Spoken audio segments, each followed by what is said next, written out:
Je suis le seigneur des clés. Je suis là pour vous pourrir la vie. C'est sympa de votre part. Mais je vois que vous n'avez pas besoin de moi pour ça. Non, j'ai pas besoin J'ai vu des furoncles qui avaient une meilleure tête. Salut. Bonjour à tous et bienvenue sur ma chaîne pour cette nouvelle vidéo un peu spéciale, un peu hors série. L'octobre est de loin ma saison préférée. Les feuilles qui rougissent et qui tombent, la température qui s'adoucit et Halloween. Et qu'est-ce qu'on peut bien faire à Halloween ? Se déguiser, aller voir des films d'horreur, manger des bonbons et jouer à des jeux de société. Donc vous l'avez compris, je vais vous parler d'un jeu de société qui a bercé mes Halloween, on va dire. Je vais vous parler d'Atmosphere.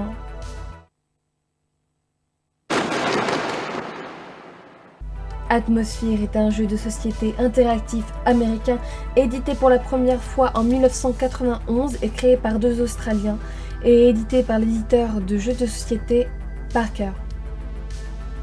J'espère que je l'ai bien dit quand même. Personnellement, j'ai l'édition de 2004, l'édition avec le DVD. Mais l'édition originale comportait une cassette vidéo d'une durée de 60 minutes. Et c'était le Seigneur des Clés qui nous accompagnait et intervenait dans l'histoire. Je suis le seigneur des clés. C'est moi, le maître de ce jeu. Au début de la partie, il a un aspect humain et au fur et à mesure, il est enlaidi, devenant de plus en plus horrible et cruel. Suite au succès de cette version, d'autres versions ont vu le jour avec différentes hôtes, notamment le Baron Samedi, Anne de Chantraine et Elisabeth Bathory. Comme pour le Seigneur des Clés original, les personnages s'enlaidissaient, devenant de plus en plus horribles avec l'évolution de la partie. Pour jouer à Atmosphere, il faut être 3 joueurs et au maximum 6 joueurs. On s'installe dans le noir, allume quelques bougies, on lance le DVD et on choisit notre personnage. On joue des figures très connues des légendes urbaines ou même de l'histoire.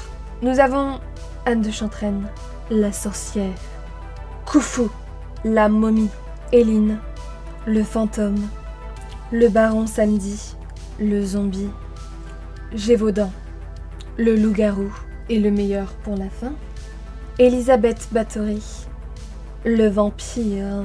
Le but du jeu, récupérer toutes les clés de chaque domaine afin de se rendre à la crypte et affronter ses pires cauchemars.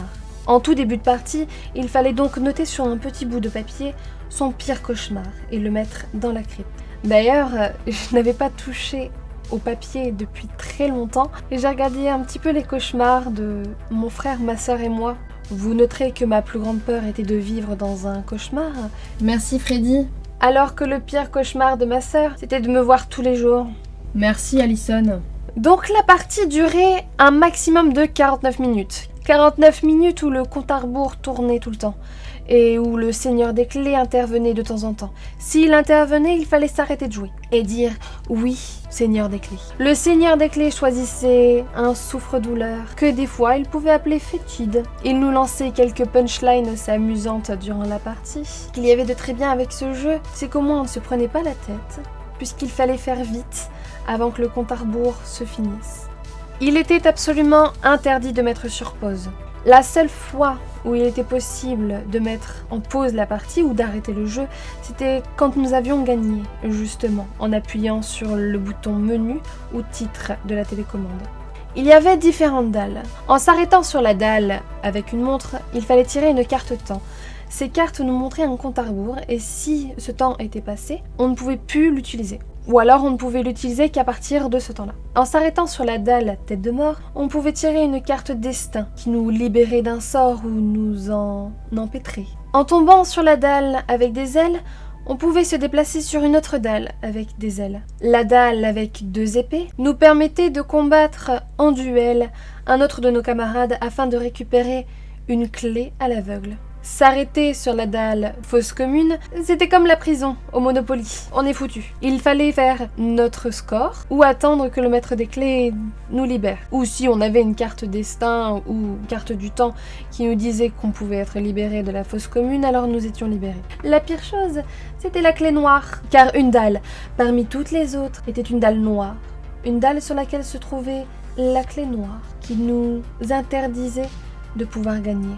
Il fallait s'en débarrasser pour pouvoir atteindre la finale. On pouvait se débarrasser de cette clé seulement lors de duels ou lorsqu'un autre joueur pouvait prendre une clé dans notre jeu, sachant que les clés étaient cachées derrière le petit récipient. S'arrêter sur la dalle pierre tombale de notre propre domaine permettait de relancer les dés. Si un autre joueur atteint votre dalle pierre tombale, alors vous lancez un dé et si vous tombez sur son numéro, vous devez prendre une de ses clés.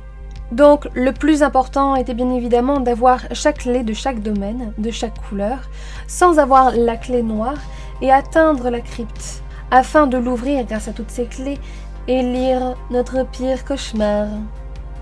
Si nous atteignions la crypte avant la fin du compte à rebours, quelle déception pour le pauvre maître des clés qui nous engueulait salement.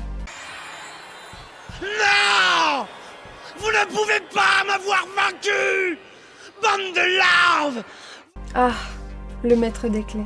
Si dans votre jeunesse, il vous est arrivé de jouer à ce jeu de société, n'hésitez pas à me le dire en commentaire. J'avoue que c'est un petit peu un devoir de nostalgie que de parler de ce jeu de société qui m'a fait passer des Halloween très amusants en compagnie de mon frère et ma sœur. Je pense que c'est devenu de plus en plus compliqué de se le procurer, sachant que les rééditions sont de plus en plus rares. Si vous avez encore ce jeu de société et toutes les pièces comme moi, pensez à moi si vous y jouez à Halloween. Moi j'y jouerai. Et je jouerai Anne de Chantraine. Parce que je suis une sorcière. Donc j'espère que cette vidéo vous a plu. Si c'est le cas, n'hésitez pas à vous manifester en commentaire en disant si vous avez apprécié ou non d'ailleurs. Je prends toutes les critiques encore une fois. C'était une vidéo un peu hors série afin de vous présenter un jeu de société qui a eu son succès et un peu oublié, mais que je porte particulièrement dans mon cœur. Voilà. Je vous souhaite une bonne journée, une bonne soirée, un joyeux Halloween et à bientôt.